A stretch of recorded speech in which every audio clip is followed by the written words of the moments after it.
우리 인민에게 보다 훌륭하고 문명한 문화생활 조건과 환경을 마련해 주시려 끝없는 혼신과 노고를 바쳐가시는 경야는 김종훈 동지의 위민 혼신의 순간 뜻에 떠받들려 나라에 이르는 곳마다에는 인민의 웃음소리 넘쳐나는 문화정서 생활기지들이 일떠서서 기쁨과 낭만을 안겨주고 있습니다.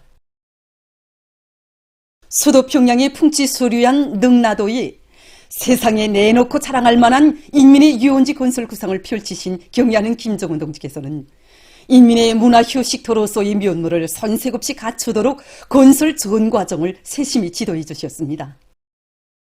풍치수려한 여기 능라도 지구를 인민의 웃음 넘치는 종합적인 유원지로 꾸려주시려 경야는 청비서 동지께서는 2012년 한 해에만도 5차례나 찾아오셨습니다.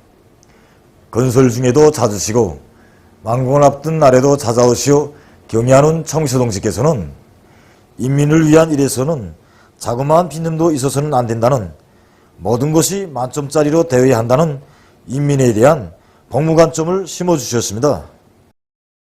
잊을 수 없는 그 날들에 경야는 청비서 동지께서는 건설 중에 있는 불비한 계단을 따라 물 미끄럼대 정점에까지 오르시어 건설 전반과 관련한 대책을 세워주시고 대동강 바람에 흙먼지 날리는 건설 현장에서 건물들을 잘 꾸리기 위한 구체적인 가르치심도 주셨습니다. 심혈과 정을 부어 릉나도를 우리 인민 누구나 사회주의 문명을 마음껏 향유하며 휴식의 한때를 보내는 라곤의 섬으로 전변시켜주신 경야는 청비서 동지의 다심한 사랑의 세계를 전하는 혁명 일화들은 이곳 정어본들의 가슴에 뜨겁게 새겨져 있습니다. 누구나 정담아 부르는 룽라이민연지라는 이 부름에도 경야는 청비서 동지의 순간인민관이 뜨겁게 오려 있습니다. 유원지 건설장을 찾으신 경야는 청비서 동지께 한 일꾼이 유원지 건물들의 현판을 친필로 모셨으면 하는 간절한 청을 드렸습니다. 한동안 깊은 생각에 잠겨 계시던 경야는 청비서 동지께서는 룽라도 지구에 종합적으로 이름을 달아야 할 것 같다고, 그러나 유원지 명칭에서 인민이란 두 글자를 빼놓으면 절대로 안 된다고 말씀하셨습니다. 일꾼들이 제가끔 생각해낸 이름을 두드시며 잠시 생각에 잠겨 계시던 경야는 청비서 동지께서는 한평생 인민을 위하여 노고를 바치신 수령님과 장군님의 순간 인민관을 놓고 보아도 룽라이민연지라고 하는 것이 제일 좋다고 뜨겁게 말씀하셨습니다. 언제나 인민을 마음속 첫자리에 놓으시고 건축물의 형식뿐 아니라 매 요소가 다 세계적 수준에 올라서게 해야 한다고 일깨워주신 경야는 청비서 동지. 인민을 위한 일이라면 최상의 수준을 담보해야 한다는 경야는 김종훈 동지의 순관 인민관에 의해서 어머니 우리 당이 근로인민에게 선물로 안겨준 릉라인민 유원지는 사회주의 만년 제보로 훌륭히 일떠서게 되었습니다. 지금도 경야는 청비서 동지를 모시고 우리 유원지 진공식이 진행된 2012년 7월 25일 그날의 감격이 정말 잊혀지지 않습니다. 경야는 청비서 동지에서 바로 이 자리에서 우리 대학생들과 근로자들의 한이 넘친 모습을 기쁨 속에 보아치면서 선정을 치셨습니다. 경야는 청비서 동지의 자유로운 영상을 우러러면서 그때 우린 건설장을 찾을 때마다 만점짜리가 되어야 한다고 했으며 하나하나의 시설들의 일까지 세심히 마음쓰던 인민 사랑의 숭고한 자학들이 뜨겁게 되새겨졌습니다. 물밀금들을 바라봤으며 사람들이 이것을 제일 좋아할 것이라고 무더운 삼복절에 물놀이장을 이용할 수 있게 해야 한다고 했으며 다기능 물놀이장으로 선생 없이 완성시켜주신 경야는 청비서 동지였습니다. 근로자들의 행복의 웃음소리를 들으시며 우리 인민이 사회주의 부귀영화를 마음껏 누리게 하자는 것이 당의 의도라고 하신 경야는 청비서 동지의 말씀이 모든 봉사활동의 지침으로 되고 있는 릉라인민 유원지로는 지난 10여 년간 수백만 명의 각계층 근로자들과 청소년 학생들이 찾아와 즐거운 휴식의 한때를 보냈습니다. 인민의 기쁨에서 이 세상 가장 큰 보람과 행복을 찾으시며 자유로운 오보이의 다심한 손길로 보살피시는 경야는 김종훈 동지의 여러 같은 사랑에 떠받들려 대동강반을 따라 현대적으로 일도선 문화정서 기지들에서는 복받은 인민의 기쁨과 낭만의 노랫소리가 끝없이 울려 퍼지고 있습니다. 경야는 김종훈 동지의 도리에 일치단결하여 풍강구 건설의 전환쪽 국면을 힘차게 열어나가자. 충성과 애국의 위대한 힘으로 자력번영의 활로를 열어나가자.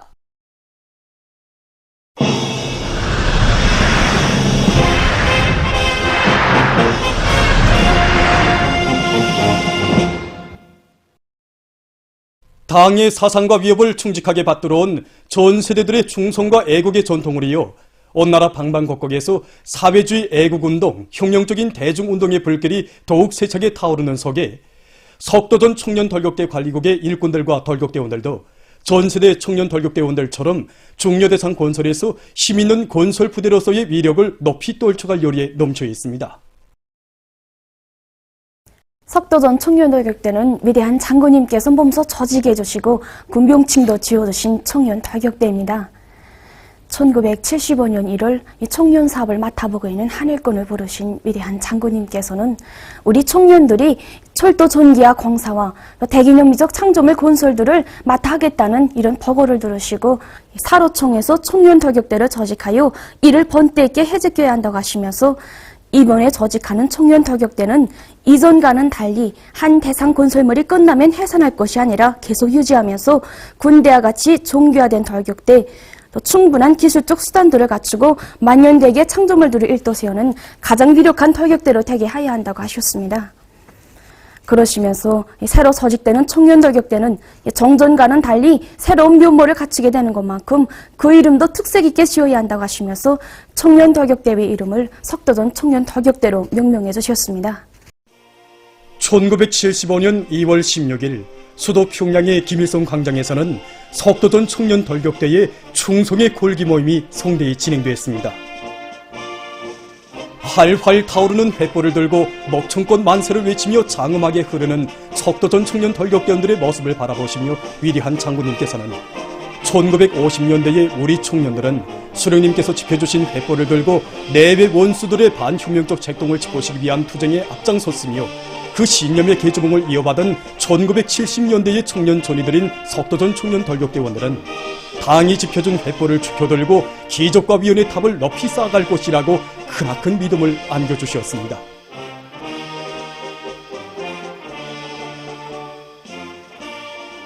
우리 석도전 청년덜격대가 맡은 첫 공사 과제는 평양 마동 사이, 희천 고인 사이, 철도전기화 공사와 구장 8원 사이 새철길 공사였습니다.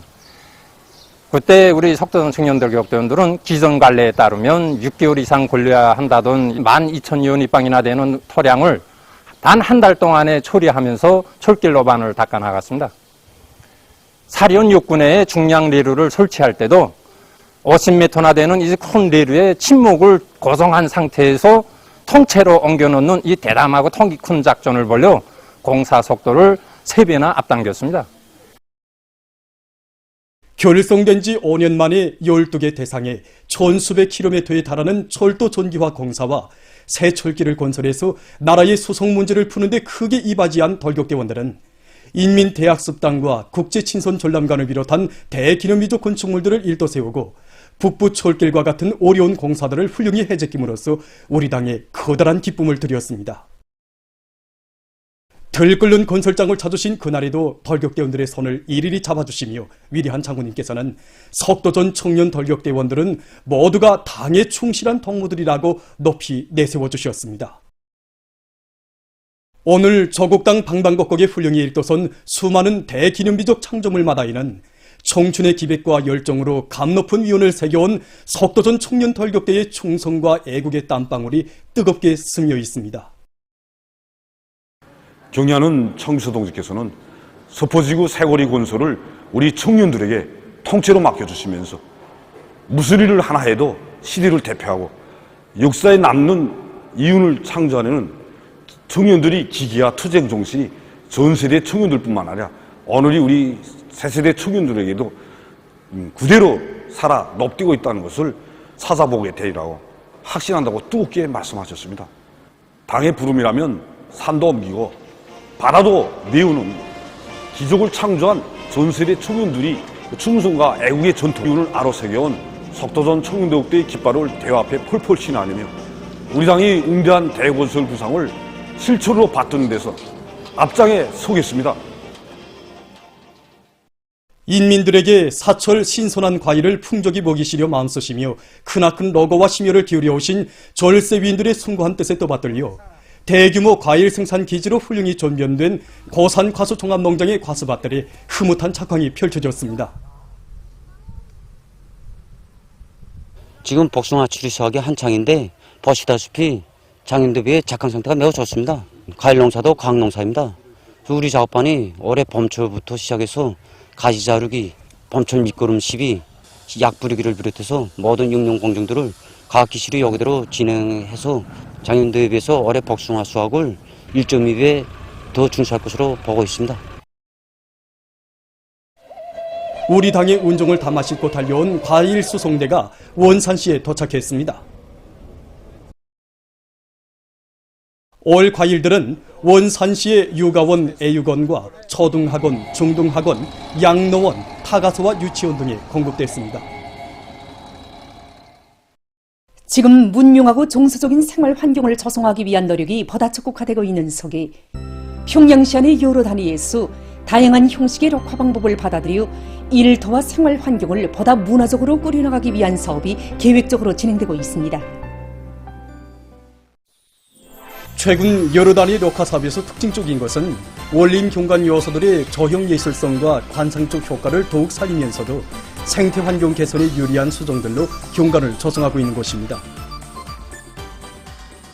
태양열 설비 보급사에서는 록화 면적이 제한된 조건에서 원림 구획도를 정하고 그에 알맞는 나무들과 꽃감목들을 배치해 줌으로써 부지를 최대한 효과적으로 이용하면서도 록화 사업의 조형적 특성을 살려나가고 있습니다. 조업 당시 수삼나무와 은행나무 몇 그루밖에 없었습니다.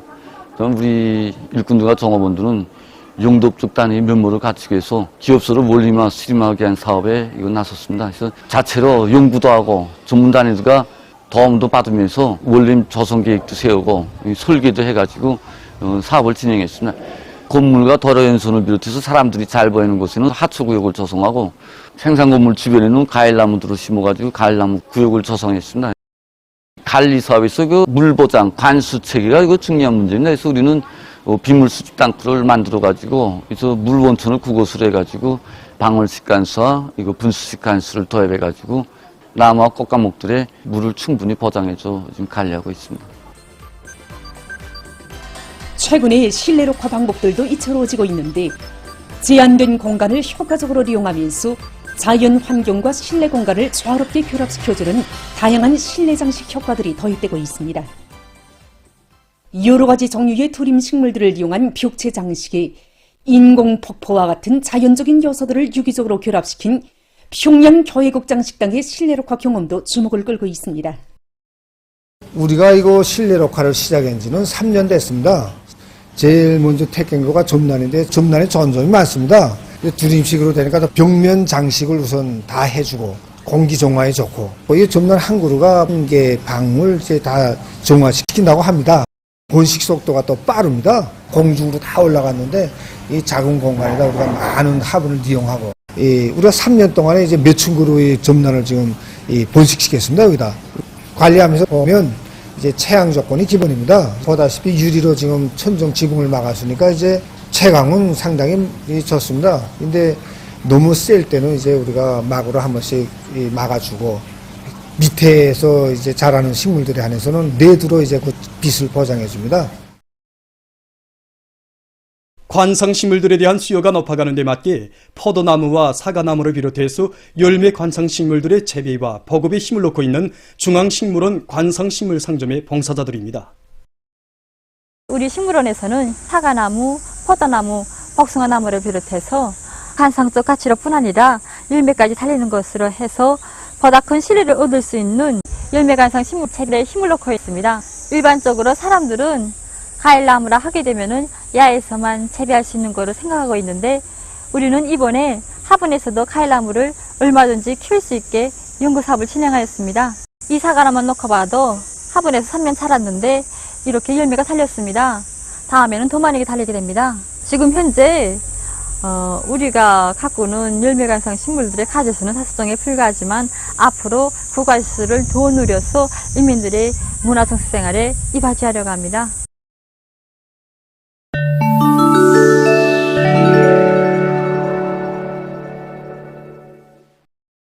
최근 러시아의 의학자들이 국내의 박쥐한테서 위험한 코로나 바이러스를 새로 발견했다고 합니다. 가장 위험한 코로나 바이러스들 중에 하나인 라뜨게 13LF로 명명된 이 바이러스는 러시아의 여러 지역에서 서식하는 박쥐들한테서 발견됐습니다. 그들은 이 바이러스가 전염성이 강해서 인체 건강에 심각한 후과를 초래할 수 있다고 하면서 현재는 새로운 바이러스에 의한 인체 감염이 단 한 건도 등록되지 않았지만 각성해야 한다고 호소했습니다. 이번 발견과 관련해서 학자들은 새로운 바이러스 감염에 의한 모든 후과를 밝혀내기 위한 연구와 바이러스 전파를 방지할 수 있는 왁신을 개발하기 위한 사업을 진행하고 있습니다. 자료에 의하면 지난 3일이 전 세계적인 기상 관측일에 가장 무더운 날로 기록됐다고 합니다. 이날의 지구 평균 기온은 17.01도씨로서 2016년 8월에 기록됐던 16.92도씨를 초월했다고 합니다. 중국에서는 35도씨 이상의 열파가 지속됐고 북아프리카에서는 근 50도씨의 기온이 관측됐다고 합니다. 북아메리카의 여러 지역도 혹심한 무더위에 시달리고 있습니다. 현재 겨울철인 남극 대륙에서도 이상 고온 현상이 나타났습니다. 남극 지방에 있는 온화한 연구기지에서는 8.7도씨의 기온이 관측됨으로써 7월의 최고 기록을 깨뜨렸다고 합니다. 학자들은 이것은 결코 경축해야 할 일이 아니며 인간과 생태계에 있어서 사형 선고로 된다. 유감스럽게도 이것은 올해에 세워질 신기록들 중 첫 번째 기록으로 된다고 우려를 표시하면서 기후변화가 엘니뇨 현상과 합쳐지기 때문에 이러한 현상이 나타났다고 밝혔습니다. 최근 미국의 동부 여러 주에서 폭풍이 들이닥쳐 피해를 입고 있습니다. 폭풍이 미주리주, 오하이오주, 켄터키주, 일리노이스주 등을 휩쓸어 비행기 운행이 지연되거나 취소됐으며 21만 4천 채 이상의 살림집과 공공건물에 대한 전력 공급이 중지됐습니다. 3일 현재 약 9천만 명이 폭풍의 위협 속에서 살고 있다고 합니다. 앞으로 이 지역에서 우박과 회오리바람을 비롯한 이상기후 현상들이 계속 나타나서 피해가 확대될 것이 예견되고 있습니다. 세계적으로 수상 태양빛 발전소 건설이 적극 장려되고 있습니다. 수상 태양빛 발전소는 저수지에 건설하는 것이 가장 이상적이라고 합니다. 태양빛 전지판을 물 위에 설치하면 토지를 절약하면서도 태양빛 전지판의 지나친 가열을 막아 발전 효율을 높일 수 있을 뿐만 아니라 저수지에 물이 증발되는 현상도 방지할 수 있다고 합니다. 최근에는 수상 태양빛 발전소와 수력 발전소의 결합으로 전력을 생산하는 것이 하나의 추세로 되고 있습니다. 이렇게 하면 계절 변화에 관계없이 안전하게 전력을 생산할 수 있다고 합니다. 전문가들은 2035년에 가서는 태양 에너지가 가장 효과적인 자연 에너지 원천으로 될 것이라고 주장하고 있습니다. 보도를 마칩니다.